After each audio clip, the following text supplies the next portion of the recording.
Hi, everyone. Thank you so much for joining us today. We will go ahead and get started here. First of all, want to thank everyone for joining us today for our webinar on relational organizing. First, we will go ahead and introduce ourselves, and then we will start with the agenda and give you all an opportunity to introduce yourselves in the chat. Hi, everyone. My name is Melinda. I'm the co-director of client success here at Reach. I've been in the political tech landscape for over a decade now, coinciding with, of course, a lot of community activism and supporting local campaigns and being an assembly district delegate to the California Democratic Party 3 separate terms, just really trying to bridge all of the work that we facilitate online on the ground in communities, both personally and professionally. And I am going to go ahead and hand it over to Anna to introduce herself. Yeah. Hi, everyone. I'm Anna Surrey. I'm the coordinated campaign director with the Democratic Party of Wisconsin. I've been with the Democratic Party of Wisconsin since 2018. So really working to, as we like to call it, build the long-term progressive fabric and make sure that we have a really strong presence year round. I also want to put in a shameless plug. I've also been working with Reach since 2019. So it's been a ton of fun to kind of build a relational organizing program over those years. And I'll hand it over to Leslie. Hi, everyone. I'm Leslie Berliant. Along with Melinda, I'm a co-director of client success here at Reach. I'm going to put in a shameless plug for Wisconsin Democrats who have a big judicial race coming up.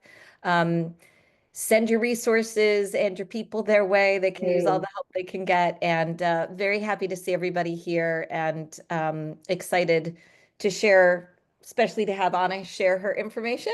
But we will be following up with both the deck and a recording afterwards. So Great. Thank you, Leslie. And now for the rest of you, we would love for you to put your name, your pronouns if you'd like, your organization and location in the chat. And we also have an optional icebreaker question for you, which is if you were a potato, how would you be prepared? It could be your favorite way to eat a potato, or the way you think looks the best, or however you want to interpret that question. Feel free to answer that in the chat if you would like as well. And now for our agenda, we will, of course, allow folks to share tidbits of information in the chat as we go, ask questions, and things like that. We will start out by talking about why relational. Why is relational important? Why is it something that you should be promoting within the work that you're doing and encouraging others to do as well? We're going to be talking about building a relational program. We're going to talk about recruiting volunteers and then training those volunteers, and then what it looks like to really run a relational program. And of course, at the end, we're going to go ahead and have a Q&A, which will be a dedicated time for us to answer your questions. But as mentioned, feel free to ask any questions in the chat as we go along as well.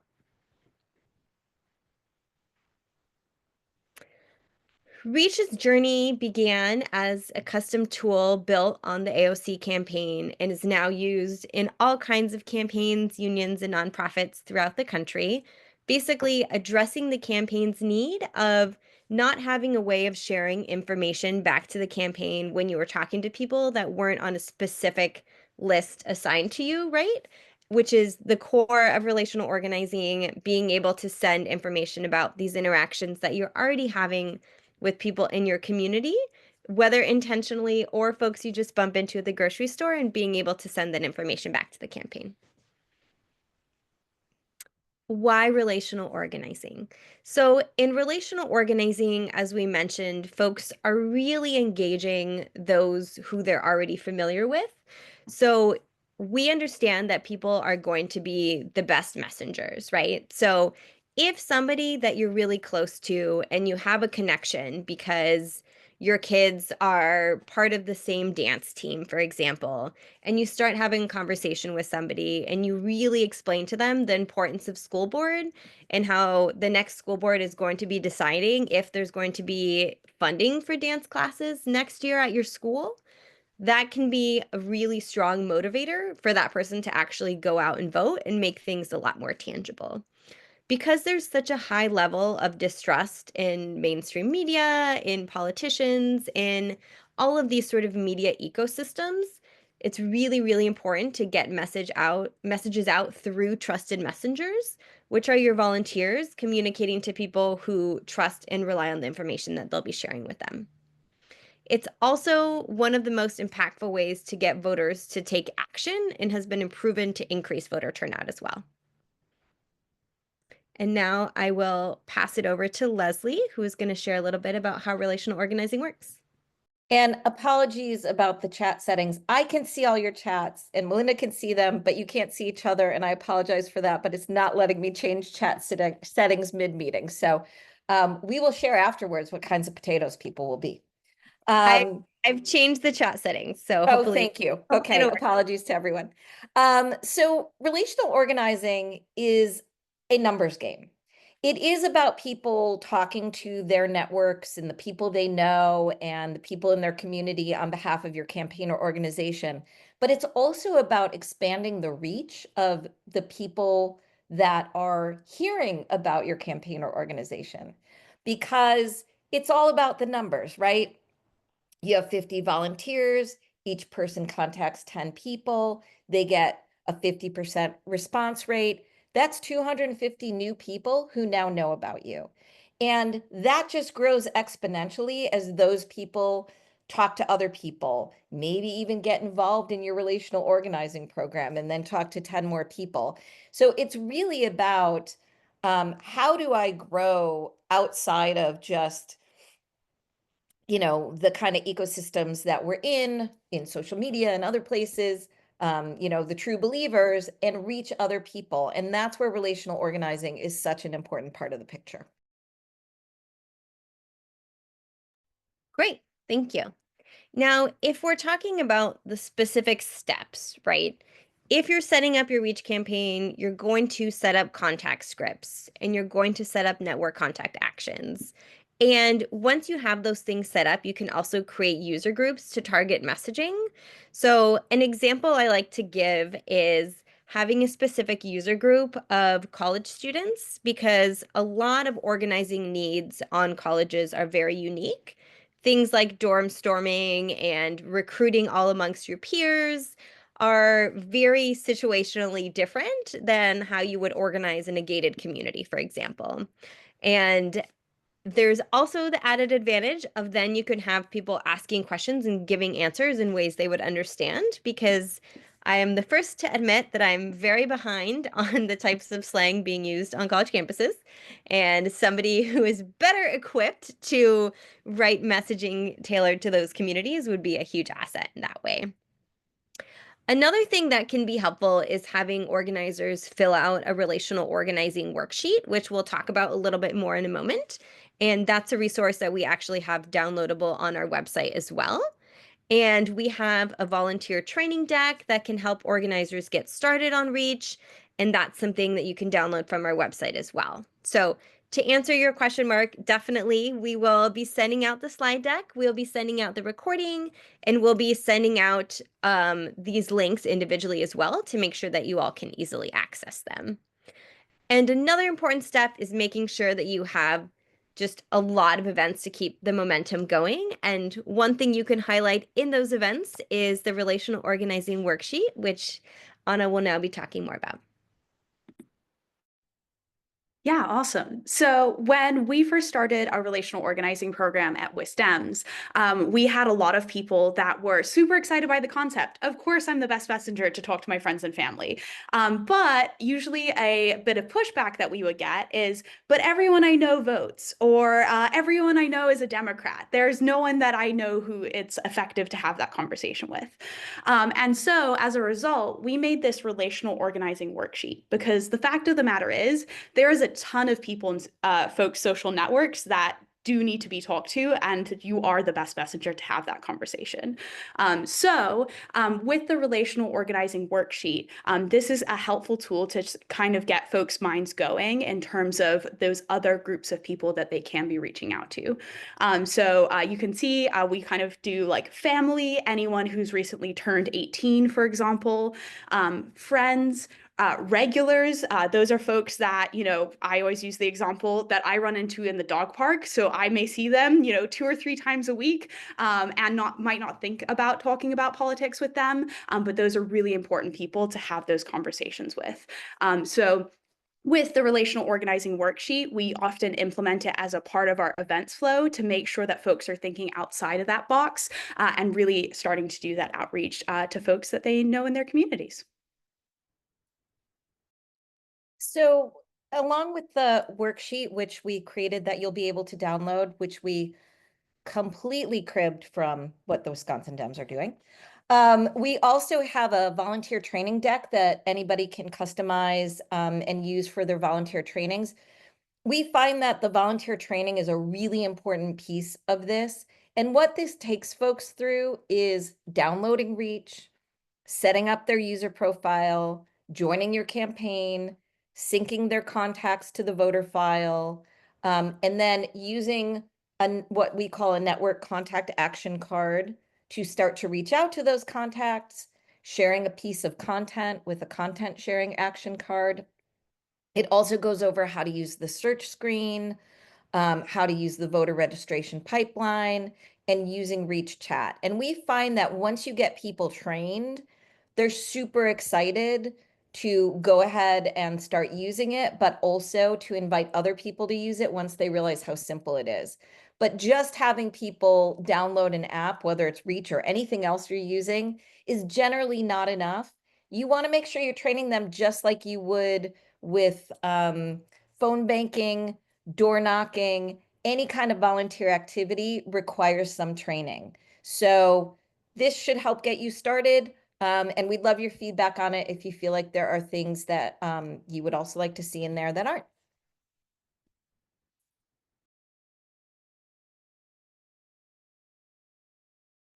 Okay. It's also really important when you are recruiting relational organizers to think about a broad swath of people. So one of the issues I think we all face is the bubbles of messaging and political ecosystem that we live in. People tend to be friends with people who think similarly to how they do, and also sort of within communities, right? And that community piece is really important. It's important to recruit your volunteers for relational from broad and diverse communities. Some ways to do that is to recruit at high traffic events like festivals and markets. Um, you could consider some paid ads to recruit in targeted communities, especially in social media. Um, the John Ossoff campaign had great success with this. They actually spent some of their digital budget on recruiting relational organizers, volunteers in communities. Some might want to consider doing some paid relational where you're actually paying some organizers because they are in communities that you want to reach and they have networks. Um, and it's really important also to ask your volunteers to think about other potential volunteers, especially that they may know outside of their closest circle.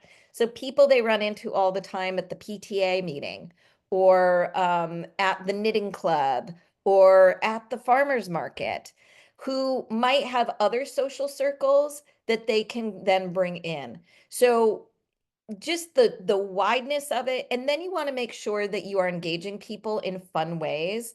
um Start with social events first and then invite volunteers to become organizers. Right, they got to get to know each other and get to know you, your organization, your campaign first, and then keep them engaged. Right, friend banks sound fun and they can be really fun, and so holding some in-person events, having some things that like are bit social, but also are doing the organizing work is really important, and give people time to socialize. That helps them also be brave in contacting more people and contacting a wider birth of people. And then you also want to make sure that you're recognizing your top volunteers, calling them out, and maybe even giving them some additional things to do. Training the volunteers, I talked about the importance of that. One of the things you want to do is really give them a ladder of engagement. Host those social events first, but sign them up right there to do a volunteer training. Don't just start with like, come to a volunteer training. They have to get to know you and each other to feel comfortable. In person with these things is best, but you know what? I've been finding in my community, and I'm sure a lot of you are, that people are so hungry for community right now that they will get on Zooms. I scheduled a last minute one in my little community and had like 60 people sign up in a couple of hours, and a bunch of people I'd never seen before.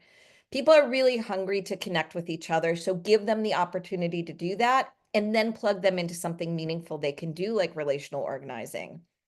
Make sure you go step by step. Don't assume that somebody who's older can't get it, but also don't assume that somebody who's younger already gets it.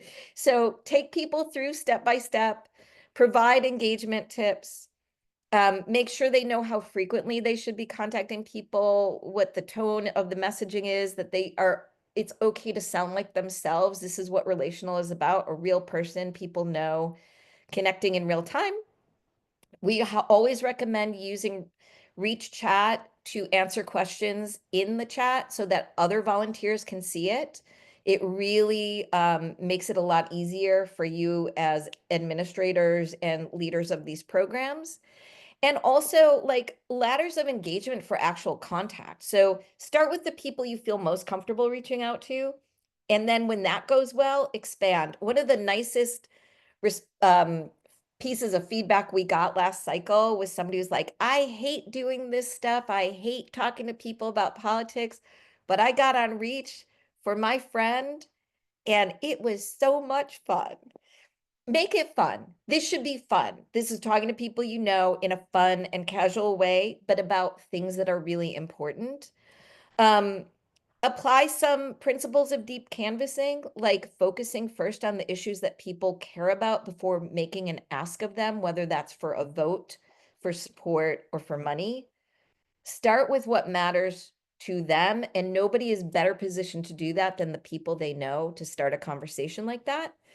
And then, like I said, train the trainers, turn your super volunteers into volunteer trainers and recruiters, right? Give people increasing amounts of what they can do to help you. Because the other thing I'm finding, and I'm sure all of you are, is people just want to know where they can be helpful and make an impact.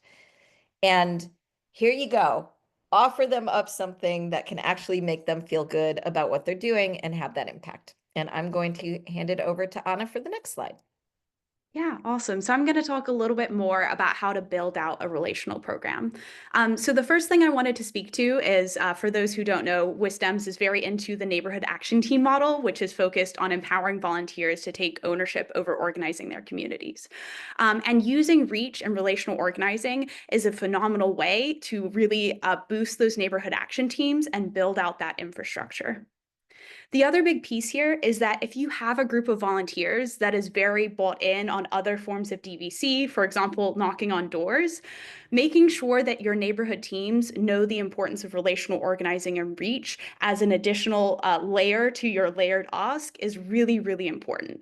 What we found with some of our neighborhood action teams is that they were so bought in on knocking on doors, which is great, that when they ran into someone who wasn't quite ready to knock on doors, they were like, oh, we don't know. And then they would just kind of let that person float into the ether. And so what we've trained our neighborhood action teams on is that relational organizing and Reach is a really good way to kind of have an entry point for some of those newer volunteers in your community to get their feet wet in political activism. So making sure that relational organizing is one of your menus of options to engage new volunteers is really incredibly important. The other big thing is that for folks who don't know, and actually shout out to Albert who's on this call, but we ran a relational pilot program in the end of 2023 heading into 2024. And we hosted a ton of relational organizing events. And as Leslie was saying, we tried to make them as fun and low bar as possible. So we had happy hour. Shout out to Albert, who made us bingo cards. We were really trying to try a really broad range of things. And what was really cool about that is that it brought in people that had never volunteered before. And for context, I'd been working at WisDems for I think 5 years at that point. We had really been trying to organize in some of these communities, and people had just come out of the woodwork. They'd literally never volunteered before, but they wanted to make a difference. And by making this a low bar, happy hour, bingo event, folks were a lot more likely to show up. And with that, we could sort of use or start to use some of these other tools like the Relational Organizing Worksheet, asking people to just download and set up Reach as a first step before we got them to start to begin their outreach. So making sure that you have that ladder of engagement is really, really important. The other thing that we found is just because someone starts with a low bar volunteer engagement event does not necessarily mean that they want to stay there forever. And so with that, making sure that you have a menu of options for people to come to next is really important. So some folks might want additional training to learn more about how the Reach app works. Other folks might want to just dive head in and do a friend bank and share bank.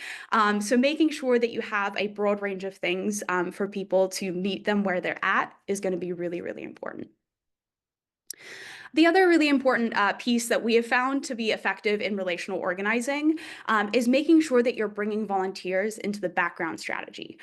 So there are, as folks know, different priorities in different phases of the campaign. And so making sure that everyone has a clear understanding of what you're trying to achieve in that phase is going to make the relational organizing seem more I guess it's an easier entry point, and they're going to have a clear vision of success. So for example, when you're in 1 year to win, so a year out from the election, your main goal might be to build out new volunteer infrastructure. And so you might be really focused on just getting one new volunteer in the door. But you might be, for example, me 4 weeks out from election day. And so at that point, it might be talking to as many folks as possible about a low information election and making sure that they turn out to vote. So making sure that you have a really clear definition of what success looks like for each phase and bringing volunteers into that definition of success is really important. Cool. And so I think that we've covered a lot of these, but just to kind of recap some of our relational program best practices, I'm a really firm believer that sorry, it's been a long day, and it's already 11. But yeah, the changes that we're fighting for are never achieved in just one election, right? We are working to provide long-term progressive changes. And so with that, we want to make sure that folks understand that broader picture and are fighting year in and year out to kind of achieve those changes. So that's why it's so important that, quite frankly, coming out of the disappointment of last November, that we're picking ourselves back up and getting involved for these spring elections here in Wisconsin. The other big thing with relational organizing is that it's not just a one and done. You want to make sure that you have frequent events and that you're folding it into as many events that you're having. So it should be an aspect of your door knocking events, your phone banking events, and you should also have standalone relational events to make sure that folks that want to engage in this type of work have a consistent avenue to be involved. The other big thing is that you do always want to encourage folks to broaden the circles that they're kind of working with. So if someone just got involved with relational organizing and is now really comfortable with friend banking and share banking, you want to encourage them to reach out to new people that we might not necessarily know to bring them in and continue to broaden that circle. That's how we build that long-term progressive fabric and that movement that we need. And so making sure that we're always encouraging people to bring new people in is incredibly important. The final big thing I just wanted to highlight is that when you can, I would really encourage folks to set up user groups. So this is really helpful because it can target certain subsets of volunteers. So if you have, for example, we do it by regions or coalitions, but an example is that WisDems just launched a campaign called People v. Musk, and we just had a town hall in a certain area of the state.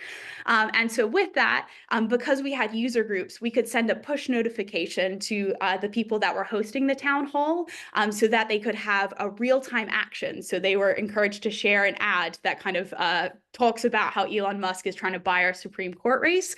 And because of those user groups being set up, we could do really targeted content to that group to make sure that they were getting involved in real time. So yeah, those are kind of some of the best practices that we found. But I think now we're going to move to questions and answers for any questions that you all have.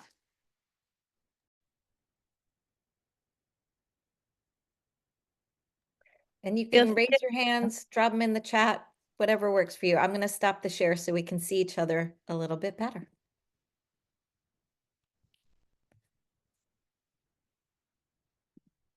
And you have a great expert on this here in Anna, so ask your questions.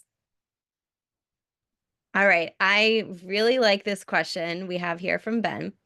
For those who don't have enough staff to develop social media content, you can find shared galleries that usually include current event topics. So, thank you so much for bringing that up, Ben. That's not something that we, I think, touched on yet, and it's something that's really, really helpful about Reach. So, essentially, you can create your own galleries of content, but as Ben mentioned, there are also a lot of shared galleries that you can opt to share for your followers to be able to utilize as well. And I think that that goes both ways, right? So if you're an organization that's actually really focused on content, you can make it a shared gallery and other campaigns can share that work as well. So if you're somebody who creates graphics about the importance of school board elections or the importance of judge races, right?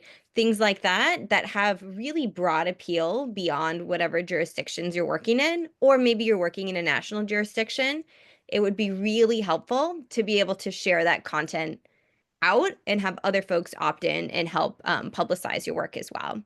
Is I there want to anything add one thing else? to that, Melinda, which is you can also set it up so that your volunteers can upload content for you to approve to share to everybody, which is a very cool way to get people at events like the town hall that Anna was talking about, to take pictures of themselves at these things, upload them in Reach. You as an admin get to decide whether or not you want to approve them and then share them across the organization. And your members can also share links to their sharing, so you can sort of build these viral moments, right? There's a really nice way to, even if you don't have a lot of time to create content, to gather content between the shared galleries and having your volunteers. And you can even make an action card asking volunteers to make content that takes them directly to where they need to upload it. So we try and make it really easy. Absolutely. Anna, did you want to take this question here about is there an ideal first action for volunteers to improve buy-in during a training? Yeah, I think it kind of depends on the event that you're hosting, so on and so forth. The thing that I have found gets the most buy-in in the shortest amount of time, I guess, is we use tags in Reach. So you can see people in your network who have early voted. For us, we also play around with like if they've been ID'd as a strong Dem or lean Dem. And so for us, we get a lot of buy-in from people being able to see who in their network has voted and or volunteered, and then messaging those folks who haven't yet done that. So like I mentioned earlier, when people are like, oh, everyone in my network has already voted, we get people on Reach and we're like, oh, actually, if you look in your network, like there's 5 people right here you could message right now to go early vote. And so I think the power, I guess, of being able to see who's voted and who hasn't tends to get a ton of buy-in from our volunteers. I'll take this question from Albert. Is there a way to ways to segment groups so they have their own places to chat? Yes, there is. So every user group that you create has their own chat, which is awesome, so that they can be coordinating with each other. But also, for example, let's say you have a Spanish language user group. Well, they might be chatting in Spanish. So it makes it really easy for people to sort of organize as a large group and then organize in subgroups inside of that. You can also target action cards, like Melinda mentioned, at those user groups. So again, let's take the example of a Spanish language user group. You might be sending them action cards in Spanish.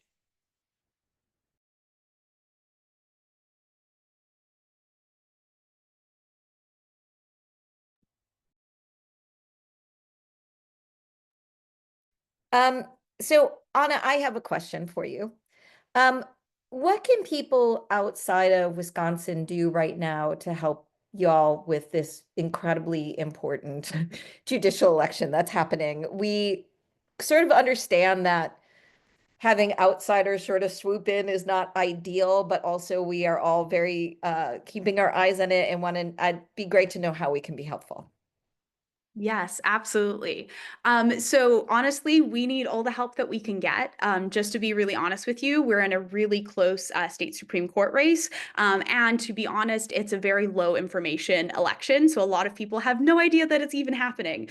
So even if you're an outsider, which I don't like to use, even if you're out of state, if you're willing to make phone calls to folks and talk about the importance of the election, you'll get a full training. And you can sign up at this link, which I'm going to drop in the chat, but it's wisdems.org/GOTV.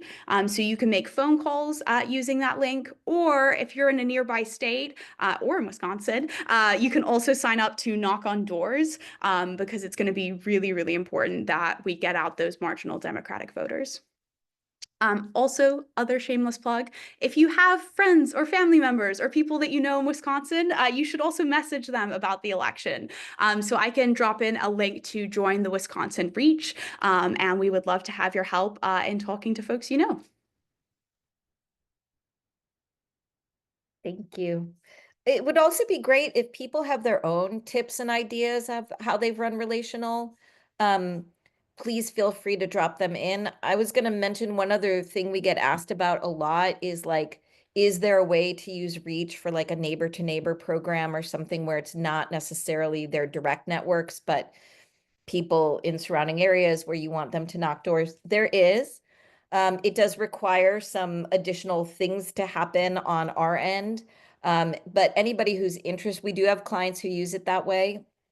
And folks who are interested in that can definitely reach out to us and we can explain how that process works. It's not quite what you're used to if you're using Van, but we find that it works really well, um, you know, for folks who want to do programs that way.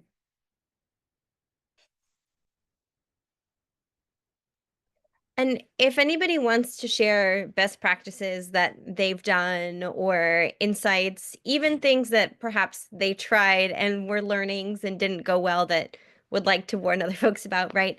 But any advice folks would like to share about any relational organizing they've done, feel free to do that as well. I know we mentioned putting that in the chat, but I think if folks wanted to come off mute and share, that would be welcome as well.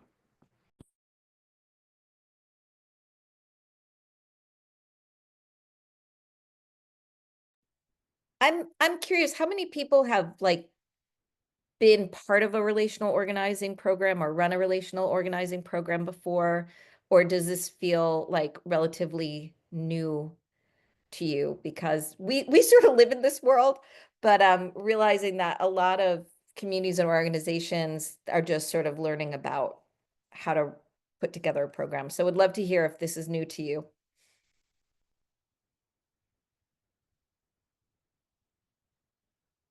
And I'm not sure why the AI keeps saying that we're running out of room, but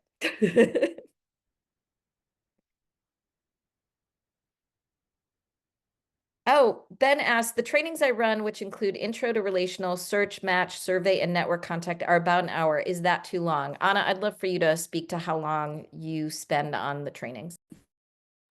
No, I think an hour is about right. If I usually run like an hour-long training, if it's like specifically we are going to learn about reach and relational organizing, I would say if you're doing a fun event, I would try and do a shorter version where it's really just like get on reach and maybe share one piece of content.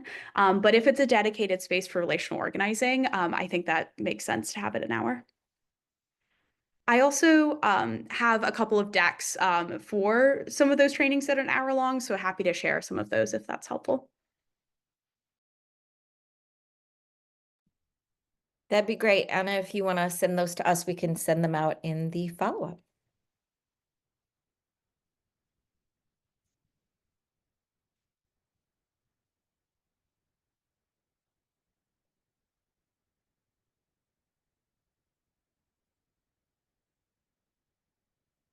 Yeah, that's a great point that James says about you know, getting people sort of hooked in on the social media graphics piece of it because it's a pretty simple ask, I think, for most people, but then it's a way to sort of get them engaged in doing more. Um, and that's one of the low lift things you can ask too, is like start with sharing graphics and then move them up to relational organizing. Um, can be really useful. Kind of in a similar vein to that, over in Iowa, we use it as much as possible for an extension of a lot of our communications. We found that, asking folks to download another app can sometimes seem, they're like, oh my gosh, another one, right? And even having them used to the social media graphics being on there for them to use. We use one of the action cards to link to our press releases that are on the website. But just getting them familiar with the app itself and what a benefit it can be, then makes the ask of now use it to reach out and use it to get that data back to us, just takes away some of that concern at the onset.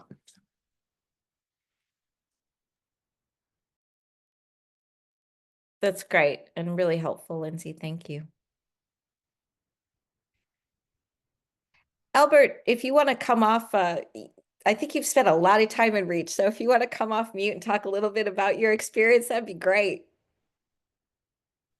I will try, but I have a newborn in my lap, so hopefully she doesn't wake up. But yeah, like as I was saying in the comments, like I think the coolest thing in my experience using Reach was the fact that like you get such instant feedback from the people that are on the ground. I think a lot of campaign life, we're stuck in offices a lot of the time, especially like if you're designing or more on the administrative side of things. But hearing the feedback from volunteers, hearing the feedback from people within these communities is so crucial because when you're mapping out your content plan, you might have this in mind where it's like, okay, we're going to talk about, the economy this week specifically, but something more crucial might be affecting the communities that you're trying to talk to, and it might behoove you just to be like listen and pivot to start creating, action cards, start following some fact sheets that you can share through action cards that would be really beneficial. So like, hey, like we're listening to you. Hey, the people that are, fighting for you are listening to you and they're actually doing some of the work. So yeah, that was something I was really excited about. And then with action cards, you can do so many things from them. Like you can funnel people to do content shares, which that was like a large part. And if someone has a with a graphic design background, really love that because sharing stuff on social media is a lot of ways people consume information. But then you can also send people to sign up for events, volunteer events, town halls to show up, or just like spread just general campaign information. So I think that there's a lot of features that are really cool. The chat especially is really exciting to me. I think you mentioned earlier on that a lot of people are seeking community. I think after November, I think that's so true. I think that people need a place that they can be vulnerable, they can speak about their frustrations, but also just come together and find some collective action and rally the good spirit and get the work done. But yeah, that's my little 2 cents. And one other thing I just want to add, sorry, Albert and I work together a lot, this post-election cycle. And I think something that we found interesting was that for those people that might be a little bit nervous to share their first piece of content or message their friends, we had like a helpful articles gallery that Albert was a star in updating every week. That, sometimes people are like more willing to start with just sharing an article that honestly very much speaks to the issues that we're fighting for. And then once they see the positive reaction to that, then they're more willing to share some of the campaign messaging and content. So just wanted to share that as kind of an easy way in for folks. And real quick, just to piggyback on you, because I know. I love the synergy. But also if people are hesitant to share on socials, there's also the ability to just share through text message, which found a lot of people found that that was a helpful first step, just because broadcasting, your opinions on social media to be scrutinized is a little scary. It brings a lot of like potential hate towards you, but sending a direct text message to someone that you know and trust and have, constant communication with is very, very easy. So yeah, you can utilize all those features and just DM people directly. So it's not as, scary. And building off of that, thank you so much for all of your wonderful contributions, and congratulations on your newborn, doing it all. If folks have anything they want to share about volunteer recruitment and what's it called? Not maintenance, getting them to stick around, even if it's not specifically about relational organizing, though those are themes that I think are really recurring and issues that a lot of us struggle with. Retention, that's the word. So if anyone has ideas around volunteer recruitment and retention that have worked well for them, please feel free to share those as well. And looks like we have a question here from Shayla about volunteers hosting their own events. And Reach actually currently does not have event hosting. But you mentioned Mobilize, and we do have a Mobilize integration. So if folks hosted their events on Mobilize and you had your integration set up, people would be able to easily RSVP for those events and have those events pulled into their instance of Reach. And Oh, Ben with a controversial question. sorry, can I add one thing to the back end of the host their own events? One thing I have found is that, like, say you have a volunteer that like doesn't necessarily want their event on Mobilize, but is hosting like a house party or something else like that. That's where I find user groups is really helpful, and that you can make a little user group for that volunteer and maybe the two other people that are helping to recruit for their event, and you can give them a custom action card that says like, hey, name, I'm hosting a house party at, whatever, and all of the details of the event. And they could use Reach to send that out to all the people that they want to invite to the event. And so, again, it's just like kind of a good bridge if maybe you don't have Mobilize, or if folks are not willing to put their event on Mobilize, you can still get that information out through those relational networks. And I'll just add to that, if you want to be able to sort of track who's coming, you can make a survey question, a yes or no survey question.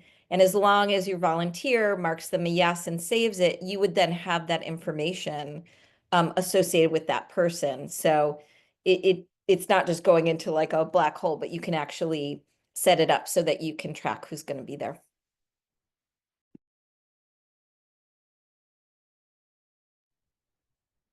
Melinda, you want to take the controversial one? Sure, I will. Okay, so Ben asked, preferring keeping the campaign open, which anyone could join, versus using campaign keys.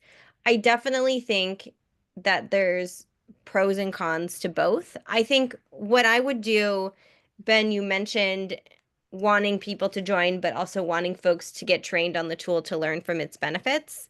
I think that one thing you can do with an open campaign is you can still have a user group that's called trained volunteers, for example, and have a different set of actions available only to those folks would be a good middle ground. I think, especially post November, we have a lot of folks who want to get involved and don't really know what orgs they want to get involved with. They're not really sure what's out there. And so there is a big appetite for folks to just download Reach and see what campaigns are available near them. And so I think that it's really, really advantageous to have an open campaign that folks can just stumble upon. Campaign keys are definitely helpful. But you could also manually add folks to user groups if they didn't join using the user key, using the campaign key if you had an open campaign.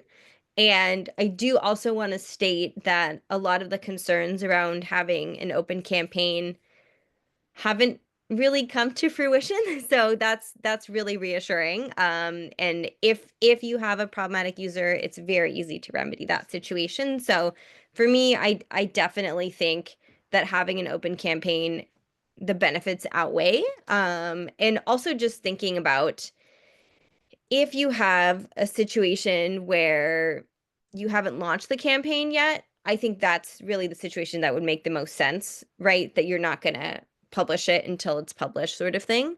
But having an open campaign allows more folks to participate in the process.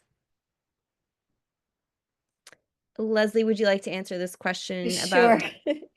So Reach is not a peer-to-peer texting tool by design, right? So the idea is the texts are coming from people you know, from your own phone number, or the emails are coming from somebody you know, from their own email with their own personal signature you'd see on any email they send you. Because what we found is that there have been diminishing returns on peer-to-peer texting in terms of people opening them and reading them, because we've all gotten savvy to it. In the beginning, it was like, ooh, I'm getting a text. And now, like, yes, they see it on their phone probably more than they open an email, but it doesn't have the same impact as a text from somebody you know. So, but there are ways to use Reach in collaboration with peer-to-peer texting tools. So for example, one of the tags you might have your volunteers apply to people that they're talking to is whether or not they're a union member. And then you might download all the people who are union members, drop their phone numbers into a peer-to-peer texting tool and text them about the endorsement you just got, or the, labor breakfast you're hosting. So there are ways to use Reach in collaboration with peer-to-peer texting.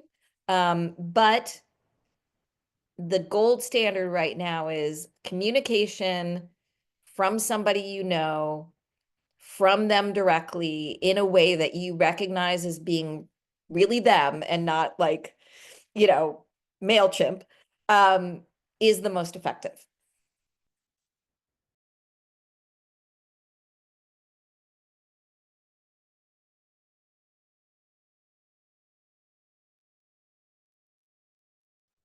Anybody else want to jump in? Any other questions?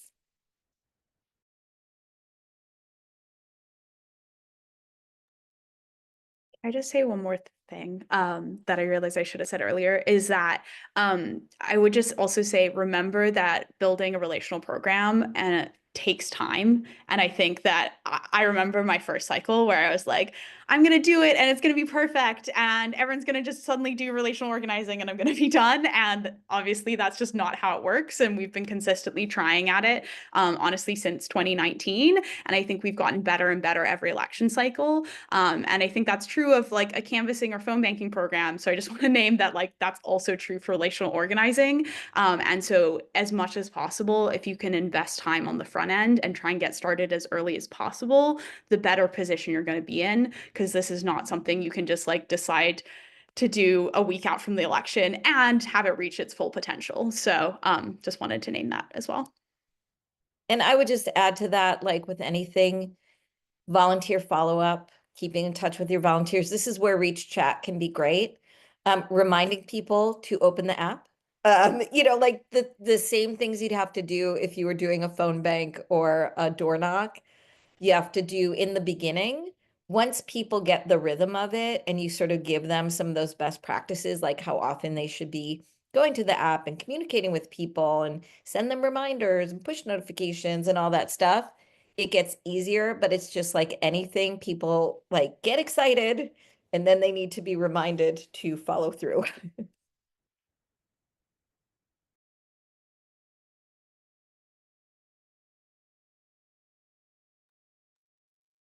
Does anyone have any pro tips they want to share? I feel like you're holding out on us. We have such a smart group here.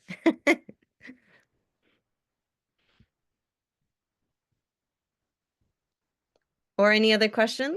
Or are we all good to go? Really, really appreciate all of the thoughtful questions and input and dialogue that you all have provided as well.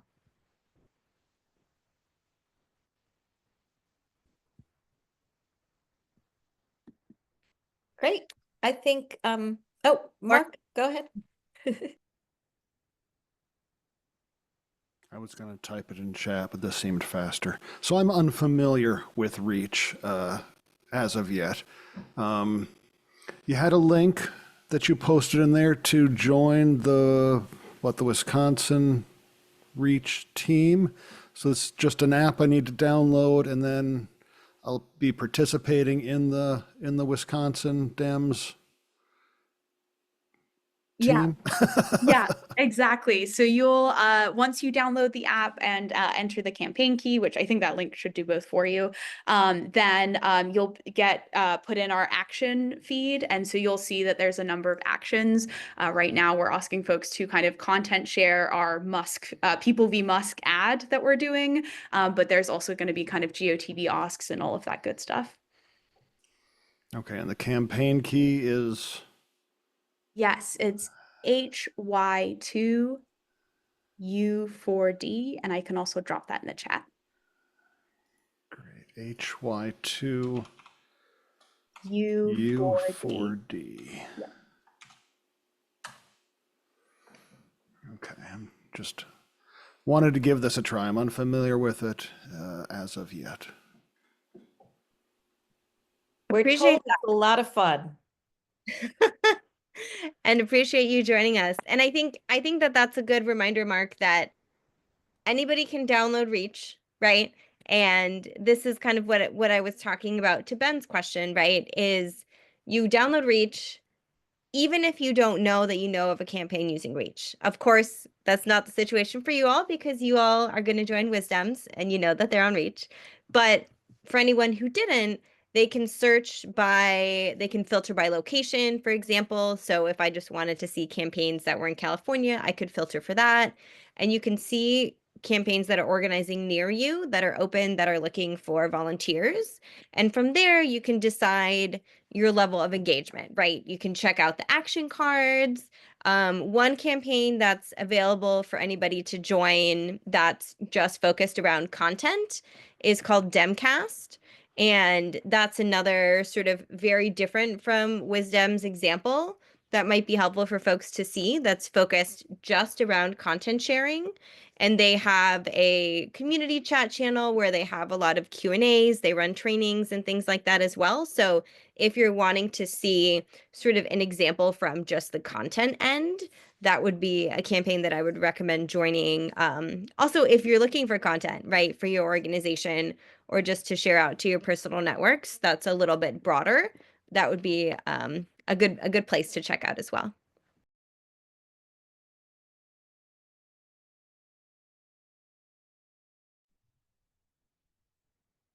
I think Melinda's right. I think people are holding out.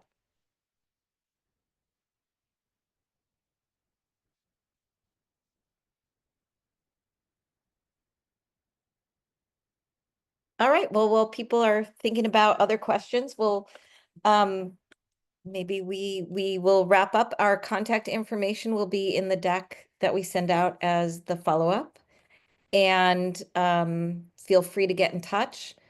Our pricing, a couple of people asked about the pricing. If you go to reach.vote/pricing, you can see we have different tiers for different kinds of organizations and campaigns. We try and make it as easy for people to use Reach as possible. And we have we have small org pricing and large org pricing and small state and large state and all the things. So check that out. You can sign up for a live demo with myself or Melinda, where we're happy to show it to you. We will be holding additional trainings and webinars. I don't know if we'll do this exact one again because we'll make the recording available, and the recording of our last webinar is also available, but we will continue to hold these if people find them useful. Let us know. Very happy to help get people doing all sorts of things, whether it's with Reach or anything else. Just the more we can all do and share information, the better we are right now. And very happy. I think we're all very happy to have you as part of our community. So I will turn it over to Anna for any last words, then Melinda will close us off. Yeah, I just want to say thank you all so much for joining. And again, if you can help us out with our Supreme Court election, we are less than 4 weeks away from Election Day. So would love to have your help and really appreciate you all being in this fight with us. Thank you all so much. We really appreciate you taking the time. As we mentioned, we will send out the deck. We will send out the recording. We'll send out some key links. The deck is also filled with links to make sure that you all have access to templated trainings and all of those sorts of things as well. And we will be hosting some sort of webinar training in the future as well. Haven't quite decided what that looks like, but we will have this on our website so it can easily be found. We also have the link to our previous webinar, which we can include in our email as well, in case that might be of interest for folks. That webinar was a lot more general and focused on what tools, what comes next, right? What tools that looks like, what strategies that looks like for building in communities, as well as sort of uplifting some content creators and some other folks building community in unique ways. So very different than this one, but might possibly be of interest to folks as well. So we will send that in the follow-up email as well. As Leslie mentioned, our contact information is in the deck if you have any follow-up questions or would like a separate demo or anything like that. And we look forward to staying in community with you all. Thank you so much again for your time.